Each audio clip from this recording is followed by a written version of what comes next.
क्या जब आप खुद आत्मा का अनुभव करते हैं वो एक अलग ही एक्सपीरियंस है? आपने गुड़ खाया कि गुड़ खा के आपको कैसा लगा? आप स्वाद बता दो। आप नहीं बता पाओगे। सबका अलग आप अलग। बस यही कहोगे कि मीठा है, बस मीठा लगता है, अच्छा लगता है, मज़ा आता है खा के, और क्या कहोगे? और जो सुन रहा होगा, जिसको जो इस लालच में जो है सुन लेगा कि ये कि भाई अच्छा ऐसा ऐसा होता है, तो बहुत बारी जो है लोग कल्पना में चले जाते हैं। तो बहुत सारे लोगों के स्पिरिचुअल एक्सपीरियंसेस जो है सिर्फ काल्पनिक है।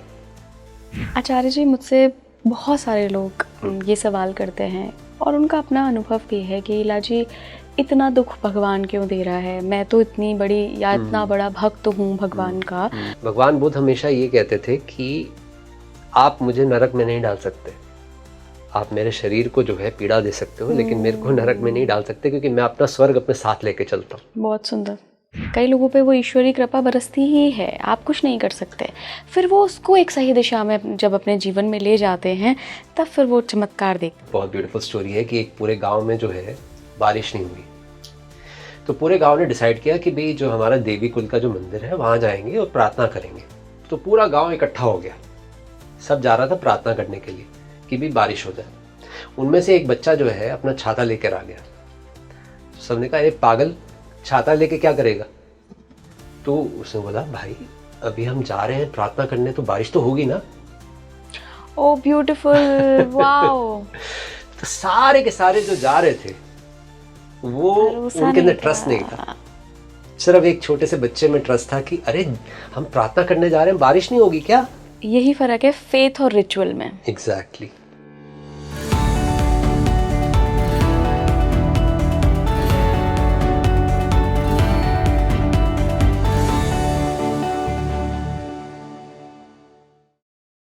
नमस्कार भारत, आप देख रहे हैं स्पीकिंग ट्री। मैं हूं आपके साथ इला गोस्वामी। आइए आज साथ मिलकर आत्मा को जानते हैं ओशो के नज़रिए से। जी हाँ, वही ओशो जिसको आप सुनते आए हैं कई वर्षों से। उनका एक स्टेटमेंट बड़ा वायरल है आजकल, जिसमें वो कहते हैं कि हर किसी के अंदर आत्मा नहीं होती है, आत्मा को कमाया जाता है।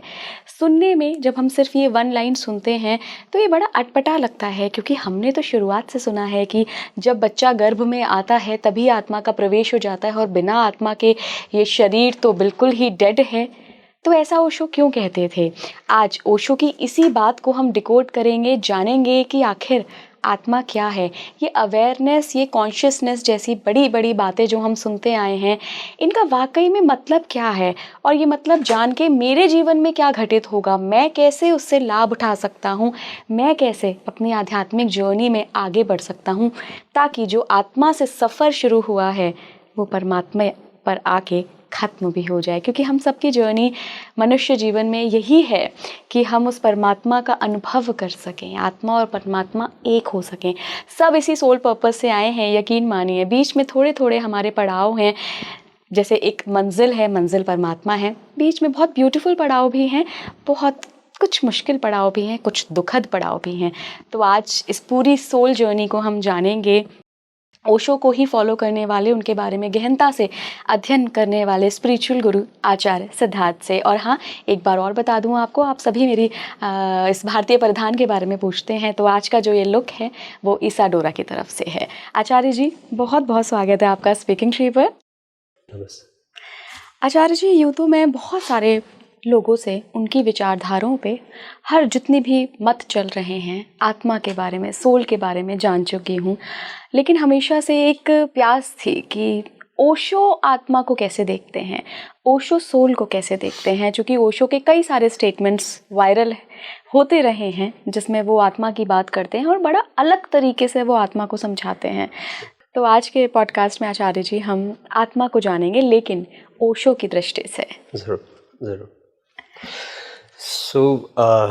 नमस्ते आप सभी का। ओशो ने कभी भी जो है आत्मा की कभी इस तरह से जो है डायरेक्ट कभी बात नहीं करी।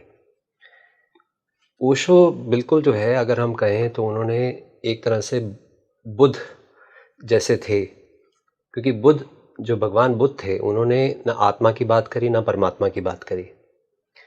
उन्होंने सिंपली एक बात ये कही कि तुम अपने आप को खोज लो तो आत्मा और परमात्मा जो है, जो भी अनुभव है वो तुम्हें अपने आप हो जाएंगे। क्योंकि अक्सर ये होता था कि आत्मा और परमात्मा लोग सिर्फ बातें होके रह जाती हैं। आज की डेट में हिंदुस्तान में कौन आत्मा की बात नहीं करता? बिल्कुल। हर कोई आत्मा की बात करता है, लेकिन आत्मा जो है सिर्फ अब एक डिस्कशन का टॉपिक बन के रह गई है। What is most important is कि आत्मा जो है आपकी अगर जागृत हुई है, अगर आपने स्वयं का अनुभव करा है, तब उसकी कीमत है। सिर्फ बात करके जो है उसका कोई यूज़ नहीं है। सो मेरे देखे जो है ओशो ने जानबूझ के ज़्यादा जो है आत्मा वगैरह की इतनी बात नहीं की। ऐसी बात नहीं है कि नहीं की, करी है, लेकिन उनका सिंपली एक साइंटिफिक अप्रोच था। वो ये कहते थे कि सिंपली आप ध्यान में गहरे उतरिए, समाधि को जानिए, अपने आप ही एक स्टेज आएगी जब आप आत्मा को भी जानेंगे और परमात्मा को भी जानेंगे। Unless until you reach a state, मैं आपको कहूँ कि आप मसूरी हिल स्टेशन जाइए, आपको बहुत अच्छा लगेगा, वहाँ बहुत ठंडा ठंडा लगेगा, अच्छा लगेगा। लेकिन अगर वो अच्छा ये होगा ना कि मैं आपको सीधा वहाँ लेके जाऊँ, बिल्कुल। वहाँ आप अनुभव करें, इंस्टेड ऑफ उसके बारे में सोचने से अच्छा जो है it's much better you be there and experience it. So Osho ने सिंपली जो है बहुत कुछ काम करा है कि जहाँ पे जो है साधक को इन सब चीज़ों के बारे में सोचने की ज़रूरत नहीं पड़ी। कैसे साधक जो है वो इस स्पिरिचुअल पाथ में आ गया, बिना बताए, बात भी नहीं करेगी कि भाई आपको जो है मैं आध्यात्मिक मार्ग पे लेके जा रहा हूँ। सिंपली कुछ छोटी छोटी बातें कुछ बता दी और आदमी जो है वो करना शुरू कर दिया। और जैसे जैसे उसने करना शुरू करा, धीरे धीरे जो है उसकी लाइफ ट्रांसफॉर्म हो गई।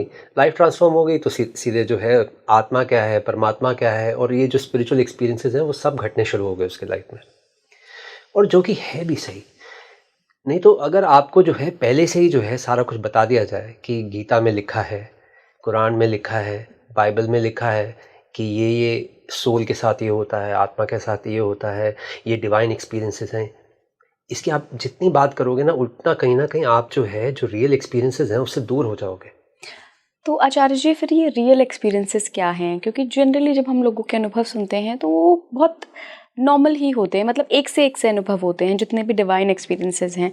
क्या जब आप खुद आत्मा का अनुभव करते हैं वो एक अलग ही एक्सपीरियंस है?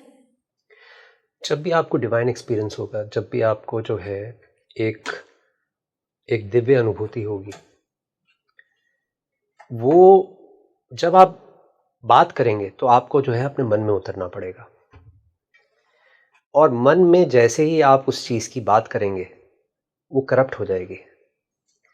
तो मेरे देखे जो है, मैं तो सिंपली ये समझता हूँ कि कुछ ऐसा समझिए। मैं और छोटा सा एक बहुत प्यारा सा एग्जांपल आपको देता हूँ। आपने आपका जो है प्रेमी आपके साथ है, चलिए आपका बच्चा आपके साथ है, आप उसको बहुत प्रेम करते हैं, ठीक है।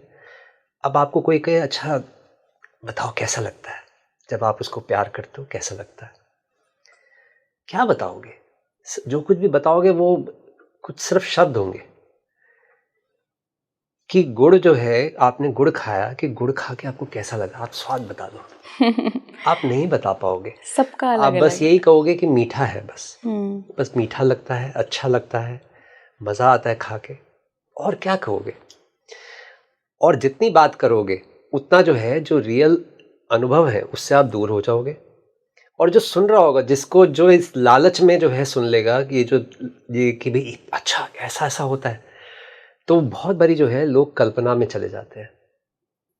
और कल्पना जो है आपको जो है रियलिटी से दूर ले जाती है। तो बहुत सारे लोगों के स्पिरिचुअल एक्सपीरियंसेस जो है सिर्फ काल्पनिक है। I think I should say like 90-95% लोगों के जो एक्सपीरियंसेस हैं काल्पनिक है। कितने लोग जो हैं परमहंस योगानंद जी की किताब जो है ऑटोबायोग्राफी ऑफ अ योगी पढ़कर बाबा जी को देखना शुरू कर देते हैं। यस, ये आप सही कह रहे हैं। कितने लोग जो है वो कल्पना जो है उनकी इतनी स्ट्रांग हो जाती है कि वो सब कुछ जो है वो कहते हैं कि ये हो रहा है उनके साथ। और यही खतरा है। इसलिए ओशो ने जानबूझ के जो है इन सब चीज़ों की बात नहीं की, क्योंकि वो ये नहीं चाहते थे कि आप जो है कल्पना के जगत में फंस जाए। कल्पना सुंदर है, ऐसी बात नहीं है। Imagination can be used for meditation also, but in the right way.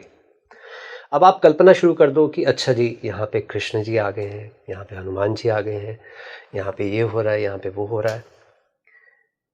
ठीक है, मतलब I mean why do have to talk about it if you are experiencing something so divine. अगर आप इतना सुंदर कुछ अनुभव कर रहे हो, आपके शब्द तो गायब हो जाते हैं वहां पे। The moment you experience something divine, जैसे ही आपको कुछ बड़ा अनुभव होता है, सबसे पहले तो ये जबान कट जाती है, कुछ बोलने को नहीं बचता। आपको महसूस होता है कि इट्स सो पेथेटिक, इट्स सो, मतलब कुछ भी बोलूँगा ना, मतलब मैं अपने इतना जो मेरे को एक्सपीरियंस हो रहा है, जो मैं प्रेम में हूँ, मैं उससे बाहर नहीं आना चाहता। शब्दों को जैसे ही आप यूज़ करते हो, आप मन में उतर जाते हो। तो गूंगे का गुड़ है। सिंपल बात यह है कि जब भी आपको स्पिरिचुअल एक्सपीरियंसेस हों, मेरे देखे तो मैं तो यही सजेस्ट करता हूं कि don't talk to anyone about it. जो जानता है वो जब आपके साथ बैठेगा वो अनुभव कर लेगा।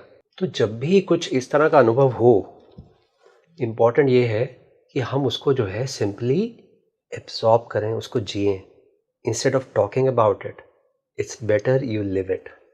बहुत बहुत उसको जो है हम उसको, उसका एक एक रस उसका जो है हम उसको निचोड़ सकते हैं, उसको जी सकते हैं। बट इतनी क्या जल्दी है उसके बारे में बात करने की, ये हुआ वो हुआ, मैंने लाइट्स देखी, मैंने जो है बाबा जी के दर्शन कर लिए, मैं शरीर से बाहर चला गया। Not relevant, not important at all. अगर आपको कुछ इस तरह के अनुभव हुए हैं, what is most important is you be with them, live with them. क्योंकि जैसे मैंने बताया कि आप बात करोगे तो आप मन में उतर जाओगे, और जितना आप मन की तरफ जाओगे उतना आप शारीरिक तल पे आ जाते हो, उतना आप फिजिकल लेवल पे आ जाते हो, आप स्पिरिचुअलिटी से दूर हो जाते हो, स्पिरिचुअल एक्सपीरियंसेस से दूर हो जाते हो। स्पिरिचुअल एक्सपीरियंसेस के जितने आप करीब आते जाओगे उतना आप मौन में उतर जाओगे, शांति में उतर जाओगे। आपको बोलने की ना अंदर से आएगी नहीं। जितना डिवाइन एक्सपीरियंसेस होंगे, जितने ब्यूटीफुल एक्सपीरियंसेस होंगे, आप उसको शब्द नहीं देना चाहोगे। आप कहोगे I would say like to मेरा अनुभव है। I would like to keep it to myself. बस आप ये है, कोई बात कर रहा होगा तो कोई सिंपली जो है उसको कुछ इस तरह से शेयर कर दोगे कि जहाँ पे जो है शब्दों को आप बीच में इतना नहीं लाओगे।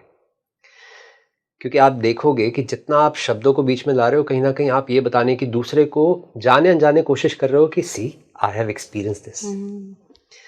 अब वहां पे कहीं ना कहीं घूम फिर के बड़ा साइलेंटली जो है ईगो जो है प्रवेश कर जाता है। हमारा जो है अहंकार उसमें जो आ जाता है कि वो कहता है कि मैंने एक्सपीरियंस करा है, मैंने जाना है। जिसने जाना है वहां पे अहंकार नहीं था। अहंकार जो है सिंपली अपना जो है झंडा गाड़ने आ गया कि see I been to the moon. Acharya ji, जब हम आत्मा की बात करते हैं तो कॉन्शियसनेस एक बहुत इम्पॉर्टेंट शब्द जो कि आजकल लोग फर्राटे से यूज़ करते हैं, मतलब उन्हें नहीं पता है, समझते नहीं हैं, अनुभव कभी नहीं किया है। मैं थोड़ा सा चेतना को समझना चाहूँगी कि चेतना आत्मा से कैसे जुड़ी है। जितना आप कॉन्शियस होते जाओगे, सारा पाथ स्पिरिचुअलिटी का यही है कि कैसे जो है आपका हर एक्शन धीरे धीरे जो है कॉन्शियस होता जाए, अवेयर होता जाए।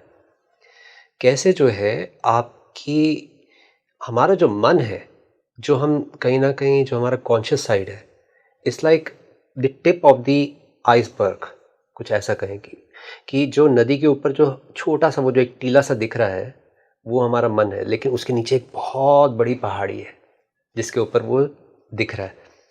All we see is that small side, जो हमारा कॉन्शियस साइड है, और एक बहुत बड़ा अनकॉन्शियस साइड है हमारा जो हमने एक्सप्लोर नहीं किया। The whole process of spirituality, जो सारी जो अध्यात्म का मार्ग है, वो सारा का सारा यही है कि कैसे जो है हम इस पूरी चट्टान को, इस पूरे अनकॉन्शियस को जो है कॉन्शियसनेस में बदल लें।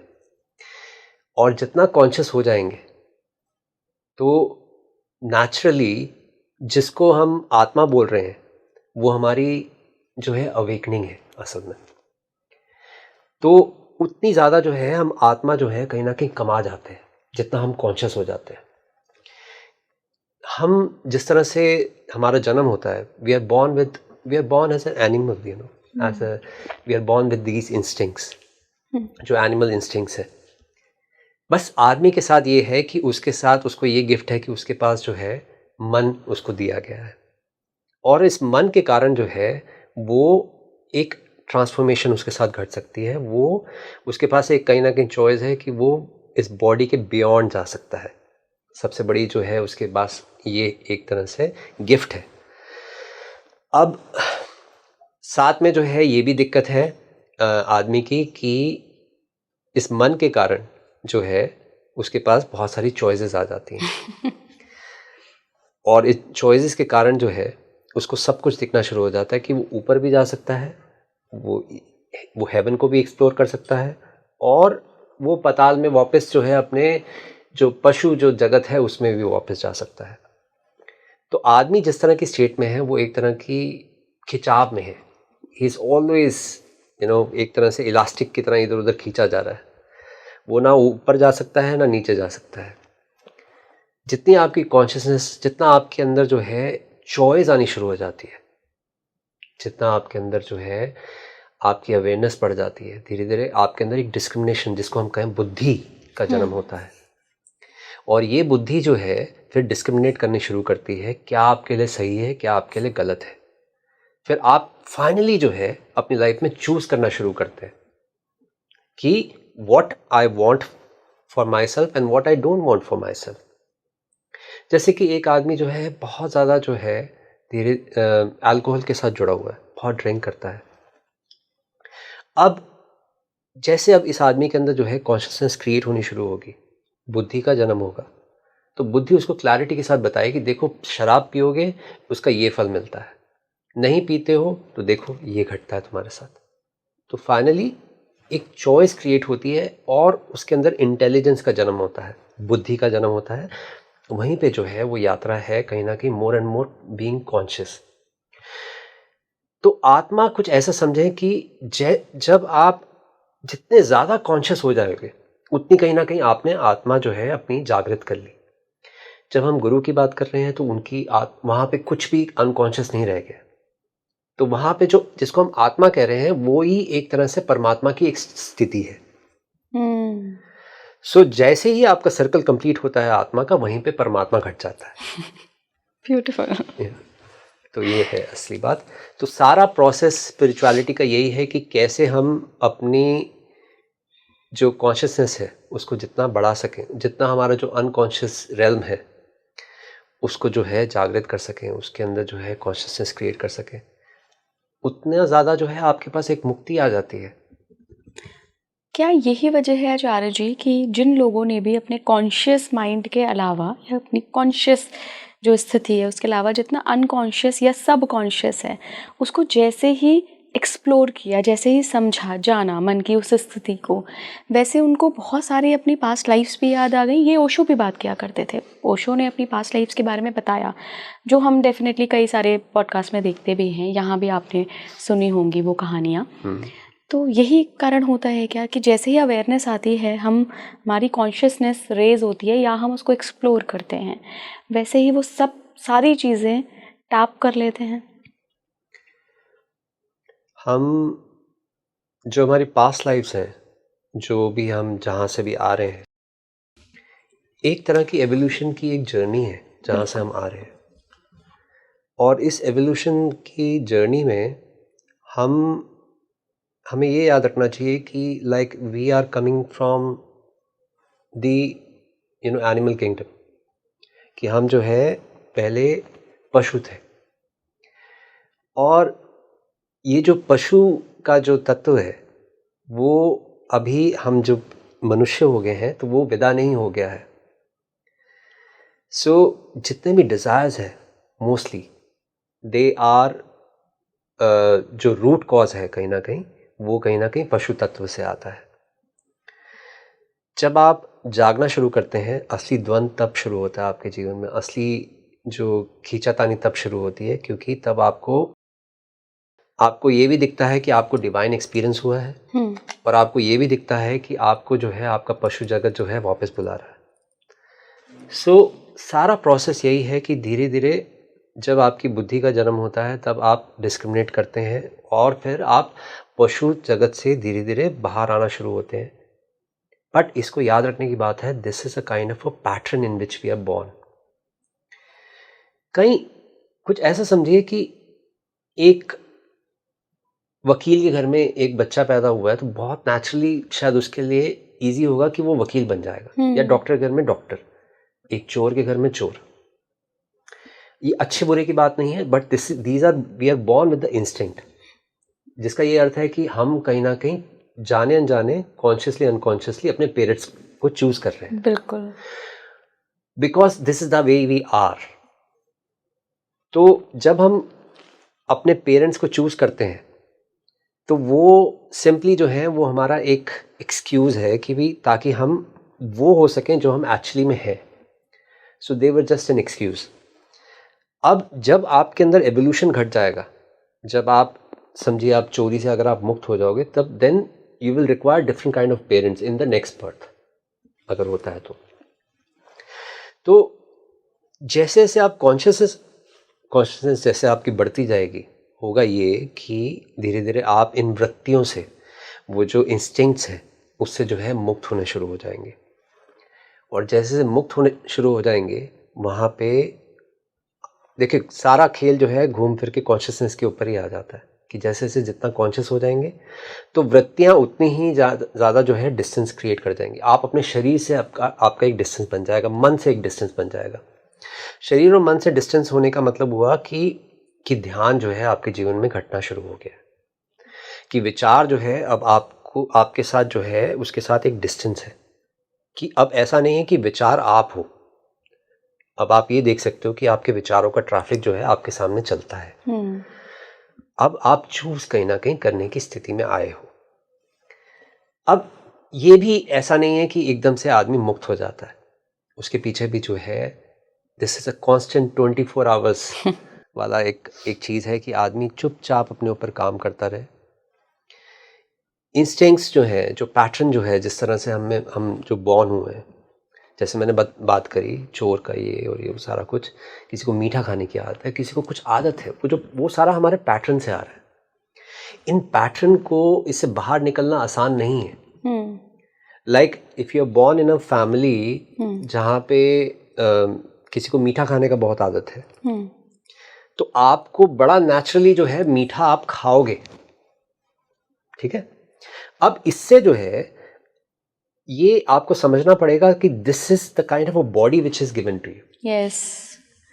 अब इस तरह का शरीर आपको मिला हुआ है और वो नेचुरली जो है, अगर आप मीठा नहीं खाओगे ना तो आपकी बॉडी जो है कहीं ना कहीं हो सकता है बीमार हो जाए, हो सकता है आपको ट्रबल दे, आपको पता ही नहीं चलेगा, आप कॉन्शियसली अनकॉन्शियसली मीठा खाओगे। तो अब ये जो जिस तरह का शरीर आपको मिल गया है, इस शरीर को समझना है, इस शरीर को एक्नॉलेज करना है, और धीरे धीरे इस शरीर से जो है फिर ये शरीर ही आपको जो है अलाउ करेगा, मुक्ति देगा। आप इसे लड़ नहीं सकते। बिल्कुल। आपकी इस बात से ना मुझे एक बहुत ही यूनिक प्रश्न और बहुत डीप प्रश्न करने का मन कर रहा है। प्रश्न ये है कि ऐसा कहा जाता है, जो आपने अपने अभी थोड़ी देर पहले भी कहा, कि हम ही अपना परिवार, अपने माँ बाप चुनते हैं। ये आज़ादी हर सोल के पास होती है, हर आत्मा के पास होती है। कई लोगों का ये भी मानना है कि हमारे घर में जन्मा जो बच्चा है वो हो सकता है हमारी ही पीढ़ियों का पितृ हो हमारा। बिल्कुल हो सकता है। तो बार बार एक ही फैमिली में अगर सोल्स आ रही हैं और वो सफ़र कर रही हैं, नहीं वो साइकिल को ब्रेक करने की तरफ आगे बढ़ रही हैं, तो उस पैटर्न को तोड़ने के लिए अभी जो शरीर मिला है यही एक जरिया बनेगा। जरिया तो यही है, जरिया यही है। तो क्या फिर इस पैटर्न को एक जन्म में हम तोड़ सकते हैं अगर हमने समझ लिया, या ज़रूरत नहीं है, गो विद द फ्लो भी जा सकते हैं? इंटेंसिटी के ऊपर डिपेंड करेगा। जब आपको जो है, मेनली बात यह है कि दुख और विराग ये असली चीज़ है कि वो आपको जो है कहीं ना कहीं मुक्ति की तरफ लेके जाते हैं। जितना if you are happy about it, मीठा खा के सुख ही मिलता है, सब कुछ ठीक ठीक चल रहा है, ठीक है, थोड़ी डायबिटीज़ हो जाएगी, कोई बात नहीं, मैनेज कर लेंगे। अब जिसने मैनेज कर लिया है तो यही चलता रहेगा, पैटर्न नहीं टूटेगा। लेकिन अब ये मीठा खा के जो है now you are seriously ill, कि आपकी जो है आपके रिलेशनशिप खराब हो गए, कि आपको जो है आपकी वाइफ ने बोला देखो अगर आप मीठा खाओगे तो मैं मतलब I will not support that, you know. तो आप एक ऐसी स्टेज में आ गए जहां पे जो है आपको दुख पीड़ा मिली। फॉर्चुनेटली अनफॉर्चुनेटली आप जागते ही तभी हो जब आपके जीवन में जो है दुख और पीड़ा आती है। पैटर्न भी तभी टूटते हैं आपके। जब आप सुख में होते हो तो पैटर्न नहीं टूट पाते हैं, बल्कि और क्योंकि तेजी सुख से में बनते आप हैं। सो जाते हो। सो बात सारी की सारी इंटेंसिटी की है। जब आपको पता चलता है कि कुछ करके, शराब पी के या कुछ करके जो आदत जो बन गई है उससे दुख मिलता है, उससे पीड़ा मिलती है, और कितनी चीज़ों से आप चूक जाते हो, कैसे जो है आपकी एवोल्यूशन नहीं हो पाती, कैसे आपकी ग्रोथ नहीं हो पाती। जब आप इन चीज़ों को, जब ये आपको अंदर से तोड़ती हैं तो बहुत नेचुरली जो है कहीं ना कहीं आप मुक्ति की तरफ जाना शुरू करते हो। तो जो आप करते थे धीरे धीरे उसका मीनिंग जो है ख़त्म होने लगता है। तो जैसे किसी को अल्कोहल की आदत है और अल्कोहल ने जो इतना उसकी लाइफ ख़राब कर दी, पूरा डिस्ट्रक्शन कर दिया, पूरा सब खराब कर दिया, रिश्ता ख़राब कर दिया, पैसा ख़राब कर दिया, सब कुछ ख़राब कर दिया। And this person is in a state now कि जहाँ पे अब कुछ भी उसकी लाइफ में नहीं रहा, टूट गया पूरी तरह से। इस टूटने की स्थिति के अंदर एक शुभ घटना घट सकती है कि वो पैटर्न जो है टूट जाएगा, और इसके अपोजिट भी हो सकता है कि वो डिप्रेशन में चले जाए। डिपेंड करता है कि आपके अंदर अगर स्पिरिचुअलिटी का बीज होगा तो उस क्षण में आप क्या करोगे। अपने जो प्रॉब्लम्स को जो है उसको ब्लेसिंग की तरह यूज़ करोगे, या फिर जो है उसको जो है नेगेटिव लेके और ज़्यादा डिप्रेशन में चले जाओगे, उसको कंप्लेन करोगे। सारा कुछ डिपेंड करेगा उस मोमेंट पे। सो पैटर्न से मुक्त ऑफ कोर्स हुआ जा सकता है, और बस ये है कि ज़्यादातर लोग दुख और पीड़ा में मुक्त हो पाते हैं। लेकिन अगर आप अभी if you are in a well to do state, अगर आप पॉजिटिव स्टेट में हो और अगर आप कॉन्शियसली उसके ऊपर काम करना शुरू करते हो तो चीज़ें और फास्ट काम होंगी। हम अक्सर जो है भगवान को तब याद करते हैं जब हम दुख और पीड़ा में होते हैं, ठीक है, और लेकिन अगर हम उसको जो है अपनी खुशी में याद करें तो वो बहुत करीब हो जाता है, बहुत जल्दी जो है काम करता है। प्रॉब्लम यही है। आचार्य जी, मुझसे बहुत सारे लोग ये सवाल करते हैं और उनका अपना अनुभव भी है कि इला जी इतना दुख भगवान क्यों दे रहा है, मैं तो इतनी बड़ी या इतना बड़ा भक्त हूँ भगवान का, और मैंने ऐसे देखा है, ऐसी बात नहीं है, लोगों की पहचान थोड़ी बहुत मुझे है, तो ऐसा नहीं है कि वो दुष्ट लोग हैं या वो किसी का बुरा करते हैं, उनके इंटेंशन भी सही नहीं है। तो क्या जिन लोगों की लाइफ में अच्छा होने के बावजूद दुख आ रहे हैं, ये एक तरह से ईश्वर कृपा है कि आप अपने सोल पैटर्न को तोड़ो भाई और जल्दी मुक्त हो?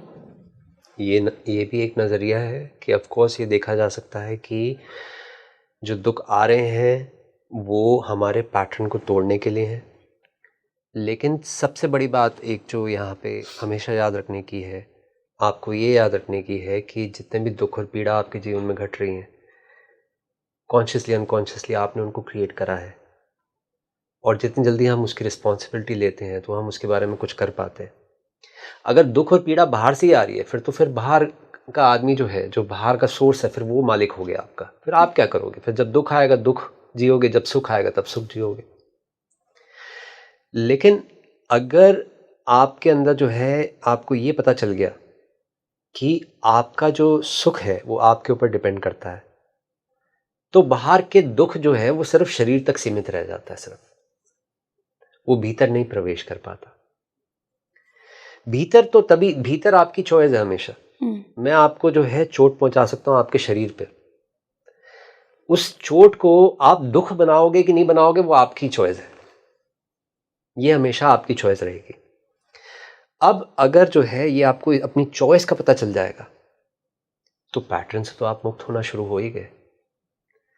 जो बाहर के जो शारीरिक जो प्रॉब्लम्स हैं, जो पीड़ाएं हैं, वो इस संसार से जुड़ी हुई चीज़ें हैं। और संसार, आप समझिए एक ऐसी बस में ट्रैवल कर रहे हो, एक तो समझिए कि डीटीडीसी की बस, पुरानी सी बस, और बहुत सारे खड्डे, तो बहुत सारे आपको खड्डे वड्डे जो हैं बहुत सारा आपको हिचकोले धक्के धक्के लगेंगे। मिलेंगे।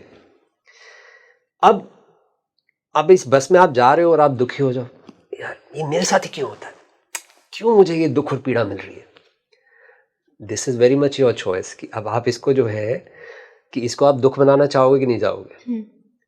मैं इस चीज़ को डिनाई नहीं कर सकता कि आपको दुख और पीड़ा शरीर पे नहीं मिलेगी, मिलेगी ना, क्योंकि हम शारीरिक उससे जो है, जो साइंटिफिक रूल से जुड़े हुए हैं, ठीक है। लेकिन ये जो चॉइस आप ही की है ना कि आपको जो है उस दुख के आपके अंदर क्रिएट आपको करना चाहते हो कि नहीं करना चाहते। कोई बीमारी हो गई आपको, चलो ठीक है, हुई। अब इसको जो है instead of seeing in this way कि भाई अब जो है मेरी लाइफ ख़त्म, मेरे रिश्ते ख़त्म, मेरी लाइफ में कोई पॉसिबिलिटी नहीं रही। लेकिन अगर आपने उसी क्षण जो है चलो अपनी बीमारी को भी स्वीकार करा और आपने कहा ठीक है भाई, है तो है।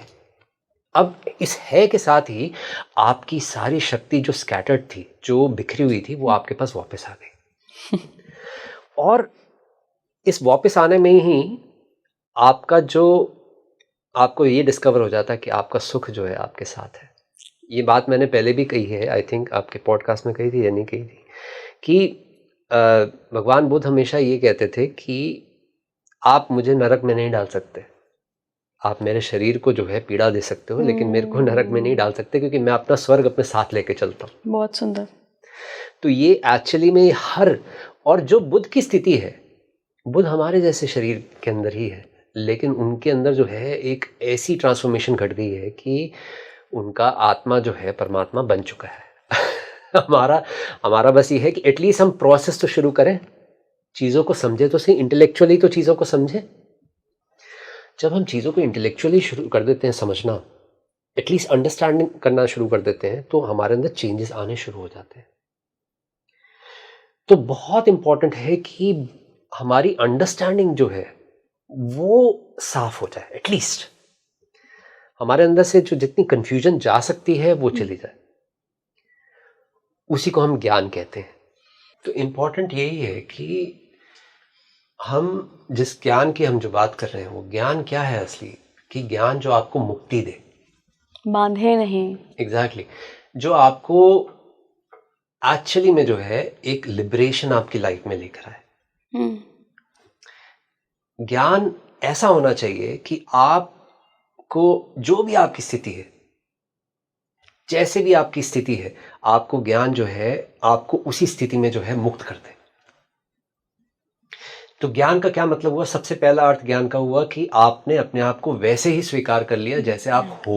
बिल्कुल, एक्सेप्टेंस। बुरे तो बुरे, अच्छे तो अच्छे, चोर तो चोर, संत तो संत। जब आप अपने आप को पूरी तरह से स्वीकार करना शुरू कर देते हो, ज्ञान का उदय होना शुरू हो जाता है। ज्ञान जो है आपको अपने आप को सबसे पहले स्वीकार करवा देता है कि जिस द वे यू आर, कि प्रभु ने आपको ऐसे बनाया है जी। आपने स्वीकार कर लिया। और प्रभु ने आपको ऐसे स्वीकार करने का मतलब हुआ कि आपने अपनी इंस्टिंक्ट्स को देखा। आपने देखा कि हाँ, ये सब मेरी आदतें हैं, ये सब मेरी हैबिट्स हैं, ये मेरे सब पैटर्न्स हैं, ये आपको दिखने शुरू हो गए। सिर्फ दिखने से एकदम से मुक्ति नहीं हो जाएगी, लेकिन दिखने से एटलीस्ट एक स्टेज आएगी, धीरे धीरे आपके अंदर एक डिस्टेंस क्रिएट होना शुरू होगा, और वो ध्यान से होगा। जैसे जैसे आप ध्यान में गहरे जाएंगे, आपकी कॉन्शियसनेस बढ़ेगी, आपके अंदर जैसे जैसे वो शक्ति जो है उसका जन्म होगा, तो अपने आप चीज़ें घटेंगी। चीज़ें कुछ ऐसी नहीं है कि जो आप अपनी तरफ से घटाओगे, वो होता भी नहीं, वो होगा भी नहीं, और वो झूठ हो जाएगा। तो अच्छा है चीज़ें जो है अपने आप चीज़ें घट जाए। जैसे आपने शराब पीने की आदत आपको पड़ गई थी कि जब इस शाम हो जाए, चलो भाई ग्लास निकालो, बोतल ले आओ। बहुत नेचुरली जो है, and you enjoy that too, right. अब एक स्टेज ऐसी आ गई कि यू लव मेडिटेटिंग, आपको मज़ा आता है कि भाई अभी कुछ नहीं करना, बस बैठना है चुपचाप। सो धीरे धीरे क्या हुआ, ये पैटर्न चेंज हो गया। इसी को जो है धीरे धीरे फिर हम एवोल्यूशन की तरफ जो है धीरे धीरे चीज़ें घटनी शुरू हो जाती हैं। और ये जो चीज़ थी, ये इंस्टिंक्ट आ रही थी हमारे शरीर से, हमारे मन से। और ये जो है ये कहीं ना कहीं जैसे जैसे आप इससे मुक्त होना शुरू होगे तो धीरे धीरे ध्यान का जन्म अपने आप होना शुरू हो जाएगा। उसको ध्यान कह लो, प्रेम कह लो, भक्ति कह लो, कुछ भी कह लो, लेकिन डिस्टेंस अपने आप आएगा ही आएगा, क्योंकि ऊर्जा कहीं ना कहीं तो ट्रैवल करेगी ना। बिल्कुल। जब ऊर्जा संसार में नहीं जाएगी तो ऊर्जा जो है अब प्रभु के अंदर लगेगी किसी न किसी ढंग से। Energy cannot be static, energy cannot be in a fix place, it will always flow. अब आपके ऊपर डिपेंड करेगा कि उस ऊर्जा को जो है क्या डायरेक्शन देनी है। अगर जितनी ज़्यादा जो है आपके अंदर अवेयरनेस और कॉन्शियसनेस बढ़ती जाएगी, आप अपनी ऊर्जा को जो है एक आयाम देंगे। इसलिए हम योग में यूज़ करते हैं वर्ड प्राणायाम, कि हम प्राण को जो है एक आयाम देते हैं।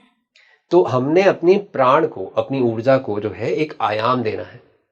अगर हम आयाम नहीं देंगे तो फिर वो कहीं ना कहीं जाके जो है डिस्ट्रक्शन में ही जाएगी, और ज़्यादातर डिस्ट्रक्शन में ही जाती है, चाहे वो सेल्फ डिस्ट्रक्शन हो या कहीं और हो। बिल्कुल है, बिल्कुल है। जब तक कि भीतर से जो है उसका एक रस जब आपके अंदर जब तक नहीं क्रिएट हो जाता, जब प्रभु अपने जीवन में आ जाते हैं तो वो सब कुछ संभालते हैं, सब कुछ अपने आप होता है। आपके करने से होता क्या है, मेरे देखे मतलब मैं इंटेलेक्चुअली मैं बहुत चीज़ों को समझता हूँ, बहुत गहरी मेरी उसमें पकड़ भी है, लेकिन मैंने ये देख लिया कि चीज़ों को जितना मर्जी समझ लो लेकिन उससे कुछ होता नहीं है unless until the blessing is not there, that grace is not there। अगर ग्रेस और ब्लेसिंग नहीं है आपके जीवन में ना, तो हजार सोच लो, मेरे को ध्यान करना है, मेरे को भक्ति करनी है, कुछ नहीं होना।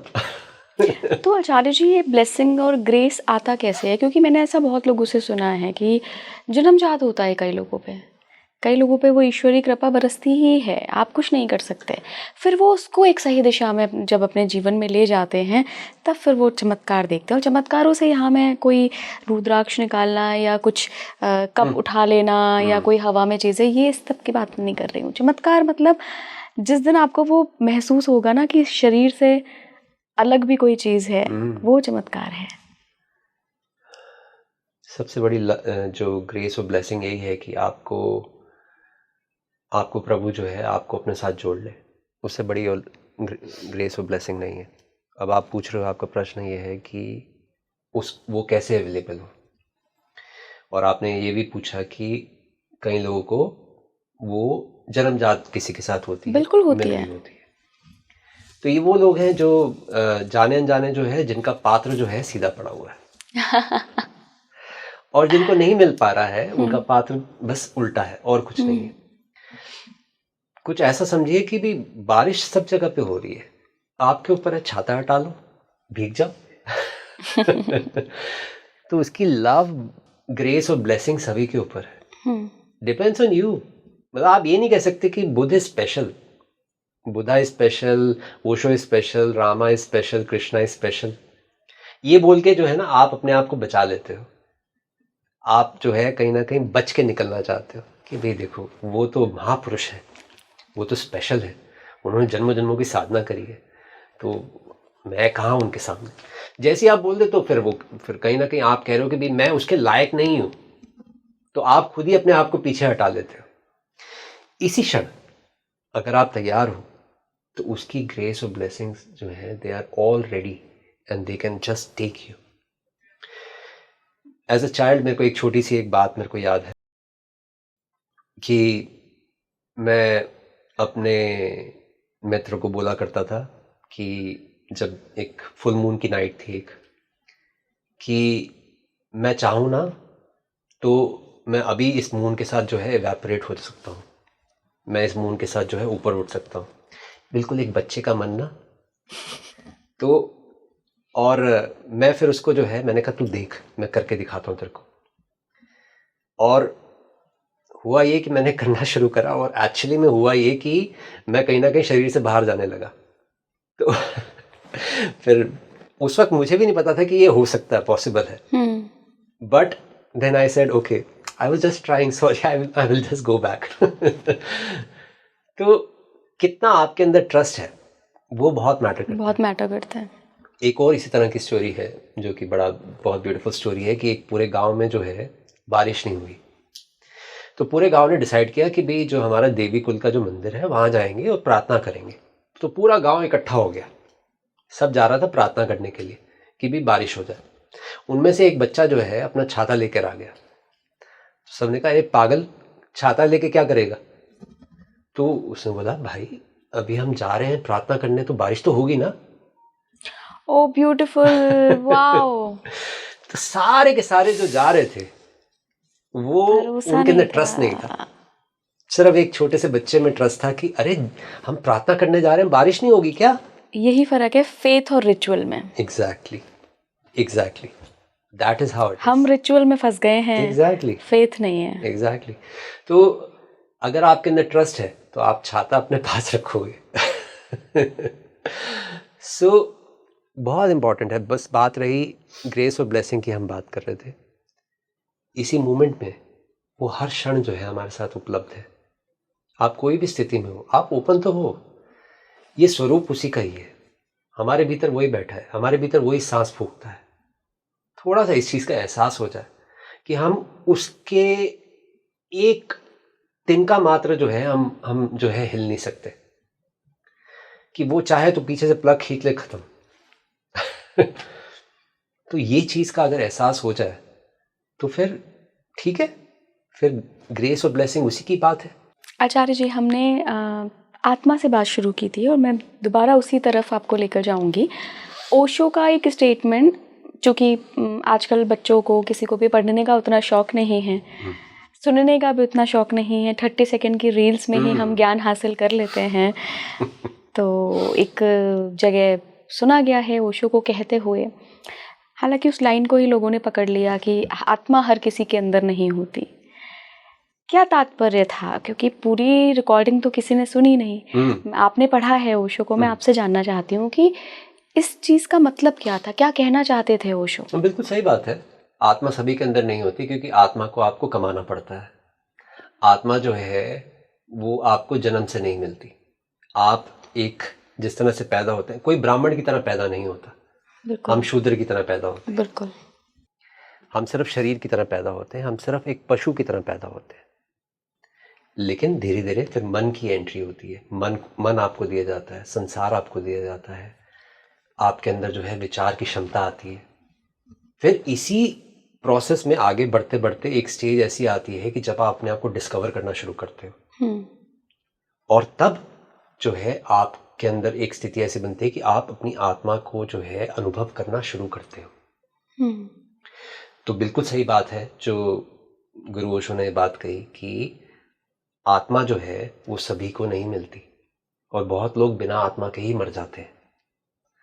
आत्मा कमानी पड़ती है, और जो जो आप कमा लेते हो फिर वो आपके साथ रहता है।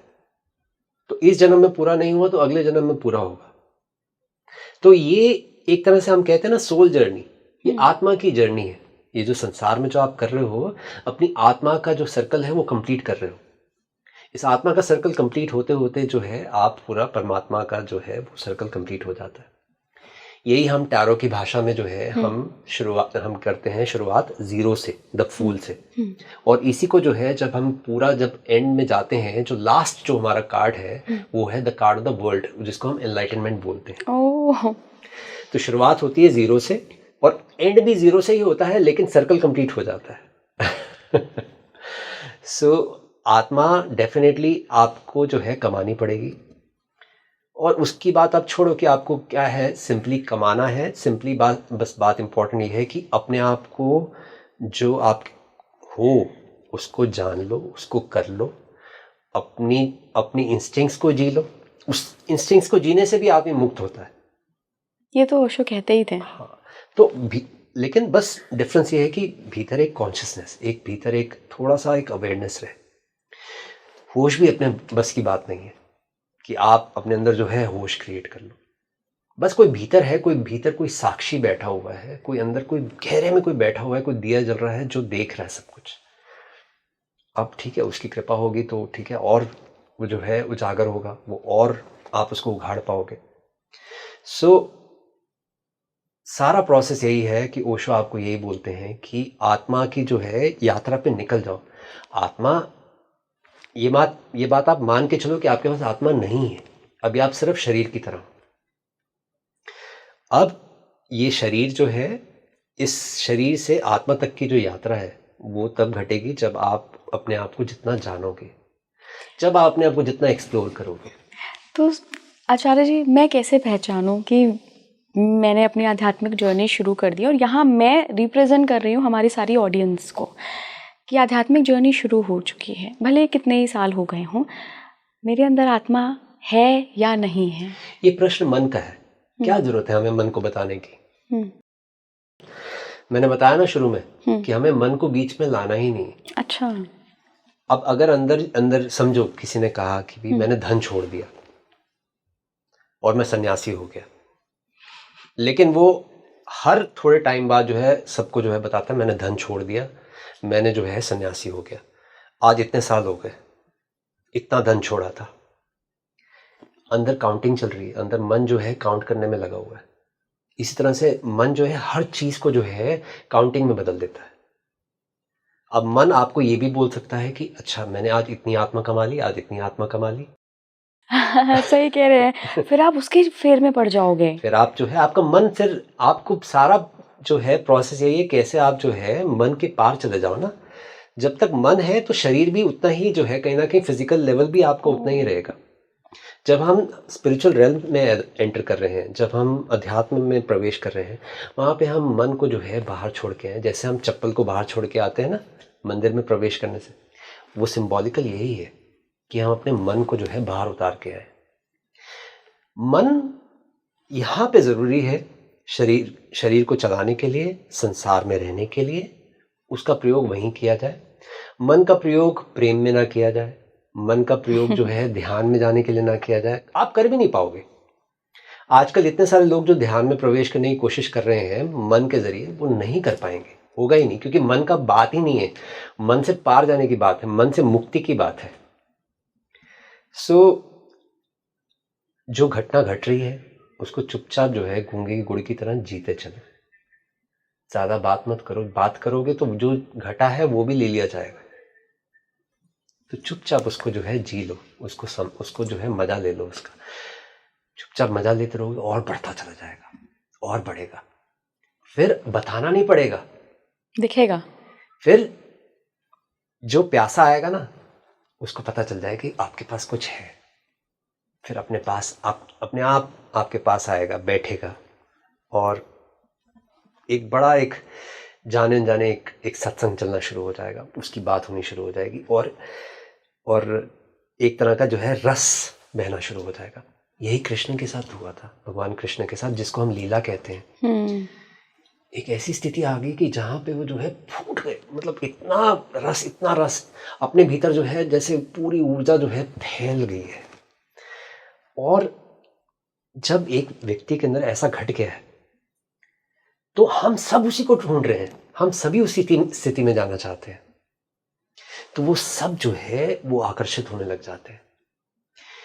ओशो के साथ आप देखिए, उस वक्त ना यूट्यूब, ना गूगल, ना कुछ, लेकिन पूरे दुनिया भर से लोग आने शुरू हो गए क्योंकि आग की तरह बात फैली कि यहाँ इस व्यक्ति के अंदर कुछ घटा है।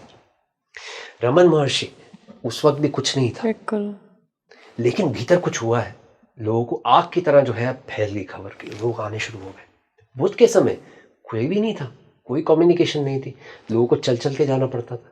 गुरु नानक जी के समय अपने आप, जैसे ही आप एक ऐसी स्थिति में आते हो, लोग जो है अपने आप उनको खबर हो जाती है। जैसे कि चींटी को पता चल जाता है यहाँ पे मीठा है। हम कितनी बार हैरान होते हैं कि एक छोटा सा तिनका छूट गई, चींटी को पता कैसे चल गया, लाइन लग गई। कुछ ऐसी ही बात है, जैसे ही आप मीठा हो जाओगे चींटी आ जाएंगे। बिल्कुल बिल्कुल आचार्य जी, मैं प्रश्न भूल जा रही हूँ बार बार क्योंकि सत्संग का मजा ही यही है जब आप डूब जाते हैं। एग्जैक्टली, यही बात है कि क्योंकि सारा प्रोसेस ये है इला जी कि आप मन जैसे ही आपका जो है उससे आप मुक्त हो जाते हो कि आप खुद भी खो जाओगे वहाँ पे। और जब आप खो गए तो वहाँ पे असली कुछ घटना शुरू हो गया। तभी मैं आपको बोल रहा था ये कि हमारे पॉडकास्ट में तभी मीनिंग है जब हम उसके अंदर जो है खो जाए, जब जो है प्रश्न करता भी ना रहे, ना उत्तर देने वाला रहे, जब सिर्फ वो एक ऊर्जा रह जाए और वो ऊर्जा जो है वो हमारे ऑडियंस को महसूस हो जाए। डेफिनेटली मुझे लगता है हुई होगी उनको महसूस। I hope so. हालांकि हमेशा समय की एक सीमा होती है, तो अगली बार फिर जुड़ेंगे आपके साथ। आज के लिए इतना ही। और मैं क्या बोलूँ, एक इंटेलेक्ट जो होता है, जो बुद्धि होती है या जो इंटेलेक्चुअल बातें होती हैं, वो करके जो एक शांति मिलती है ना, क्योंकि आपको लगता है कि वाकई में आपने अस्तित्व को जाना है, आपने उन रहस्यों को जाना है जो बड़ी मुश्किल से जानने को मिलते हैं, लेकिन फिर भी आपने जो हमारे ऑडियंस को गाइड किया है कि अनुभव को अपने तक रखो, उसको फैलाओ मत, क्योंकि जिस दिन वो ध्यान घटित होगा, वो स्पिरिचुअलिटी घटित होगी, वो अपने आप फैल जाएगा। तो गुड़ बन जाओ, चींटी अपने आप पीछे आ जाएगी। बहुत बहुत धन्यवाद आपका आचार्य जी जुड़ने के लिए। कैसा लगा आपको ये पॉडकास्ट, मुझे बताइएगा। और क्या आपको भी वही अनुभव हुआ जो, अगर आपने पूरा पॉडकास्ट देखा होगा, ये जितना 40-45 मिनट का है, तो आपने कहीं ना कहीं मुझे और आचार्य जी को गौर से देखा होगा कि हम कॉन्वर्सेशन में इतना लिप्त थे कि वाकई में मैंने बहुत समय बाद ऐसा महसूस किया कि वो बुद्धि, वो मन में जो एक प्रश्न होते हैं, वो कहीं ना कहीं गायब हो गए। तो हो सकता है ईश्वर ये ज्ञान आप तक पहुंचाना चाह रहा हो कि कहीं से तो आपकी शुरुआत हो।